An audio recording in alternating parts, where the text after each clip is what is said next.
ఇక్కడ హ్యాంగ్ అవుతున్నాయి Alaskan bush planes.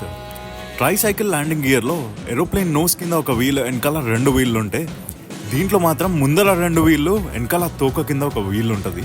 Regular runway మీదనే కాకుండా అన్ఈవెన్ సర్ఫేసెస్ మీద కూడా short distance landing and take off చేయొచ్చు. 25 years యూఎస్ నేవీలో ఫైటర్ జెట్స్ ఫ్లై చేసిన నా ఫేవరెట్ ప్రొఫెసర్తోని కాసేపు మాట్లాడి మళ్ళీ క్లాస్కి వెళ్ళిపోయినా. బ్యూటిఫుల్ థింగ్ కదా, ఇగో ఈడ కాలేజ్ ఉంది, అక్కడ మౌంటైన్స్ ఉన్నాయి, చాలా అంటే చాలా పెట్టి ఉంటుంది. ఇప్పుడు 1 last క్లాస్ ఉంది. క్లాస్ అయిపోయాక రూమ్కి వెళ్ళి మళ్ళీ బ్యాగులు సర్దుకొని ఇంకో 6 hours డ్రైవ్ చేయాలి. ఇంటికి వెళ్తున్నా థ్యాంక్స్ గివింగ్ అని ఒక 10 days కోసం. సో ఇవాళ ఏవియేషన్ ఎక్స్పో ఉండే లోపల. సో వాళ్ళు ఆల్రెడీ గ్రాడ్యుయేట్ అవుతున్న వాళ్ళని హైర్ చేసుకుందామని వచ్చిండ్రు. బట్ మనం ఇప్పుడే స్టార్ట్ అవుతున్నాం కాబట్టి జస్ట్ స్టిక్కర్లు తీసుకున్నాం అంతే.